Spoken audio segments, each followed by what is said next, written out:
Selamat siang Isna. Selamat siang Pak. Gimana kabar kamu hari ini sehat? Alhamdulillah sehat Pak. Sebelumnya kamu ada mata pelajaran apa? Sebelum kesini ya Pak ya. Sebelum sini Tadi ada pelajaran bahasa Indonesia. sudah keluar Baru main. istirahat.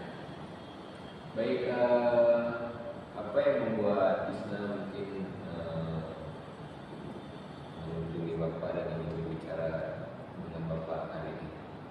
Jadi sebenarnya Pak saya ada sedikit permasalahan Pak. Saya merasa bahwa ada yang harus saya bicarakan dengan Bapak gitu. Jadi kan saya akan berani diri datang ke sini Pak. Baik, jika ada permasalahan seperti ini ya, mungkin kegiatan kita ini dinamakan konseling individual. Jadi dalam konseling individual ini itu biasanya sekitaran waktunya itu kisaran 10-20 menit. Di sini kita memiliki ada 3 asas, yaitu adalah asas kerahasiaan, asas keterbukaan, dan asas kesukarela. Yang pertama itu adalah asas kesukarelaan. Jadi di mana sang klien ataupun Isna itu dengan sukarela datang ke sini tanpa adanya paksaan. Sebelumnya Isna datang ke sini ada paksaan atau tidak? Tidak Pak. Tidak ada. Jadi yang kedua adalah asas kerahasiaan. Di sini apapun yang kita bicarakan pada hari ini tidak boleh bocor ya kemanapun gitu. Tidak bisa kita bicarakan dengan orang lain. Jadi yang ketiga itu ada yang namanya asas keterbukaan. Jadi Isna bisa bebas lah cerita di sini dengan terbuka tanpa takut kalau Bapak itu sebar kemana-mana. Jadi setuju dengan peraturan dari Bapak? Setuju Pak. Setuju ya. Jadi Isna, yang membuat kamu datang berbicara hari ini tadi karena Isna ada masalah katanya. Masalah apa tuh kalau Bapak boleh tahu? Jadi gini Pak, saya merasa bahwa selama 1 semester ini saya tuh Pak udah banyak perubahan gitu Pak. Saya merasa sudah berbeda dengan saya di semester yang lalu gitu Pak. Saya merasa bahwa saya sekarang ini kayak sudah tidak ada lagi minat dan motivasi untuk belajar gitu Pak. Berbeda sekali dengan semester saya sebelumnya. Kekurangan motivasi belajar gitu ya. Iya. Apa yang mungkin membuat kamu merasa bahwa kamu itu kekurangan motivasi belajar? Kebetulan yang membuat saya merasa kurang itu Pak, karena saya merasa bahwa saya itu tidak perlu belajar keras Pak. Kalau misalkan apa yang saya lakukan ini, kalau misalkan hasil dari belajar saya itu tidak diapresiasi gitu Pak. Dari Dari orang tua Pak. Apa yang mungkin ya membuat kamu itu merasa kalau orang tua kamu itu tidak mengapresiasi apa yang kamu telah lakukan? Saya juga bingung sih Pak, tapi belakangan ini kayak selama setahun belakangan ini kan setiap kali, masih nggak setahun belakangan ini Pak, setiap kali saya menunjukkan hasil belajar saya terhadap orang tua saya itu respon orang tua saya itu kayak ya udah biasa aja gitu Pak. Jadi itu saya merasa kayak apapun yang saya lakukan tidak akan mengubah pemikiran orang tua saya terhadap saya, tidak akan dapat apresiasi atau apapun itu pada orang tua saya. Jadi saya merasa kayak ya mau nilai saya tinggi atau enggak ya sama aja sih. Ada nggak mungkin ya yang kamu rasakan kayak kenapa sih orang tua kamu itu kayak gitu?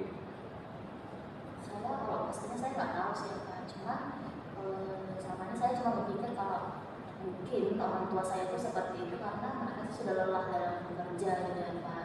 Apalagi kan mereka menafkah itu kan cuma saya sendiri gitu, ada kakak saya, baru ada adik saya juga. Nah, jadi mungkin mereka udah terlalu lelah dengan pekerjaan mereka, jadi kayak bukan pendidikan anaknya itu tidak terlalu Berarti menurut Isna pribadi bahwa orang tua Isna itu karena ya sudah lelah bekerja seharian, sudah apa ya pokoknya kalau kayak di rumah itu emang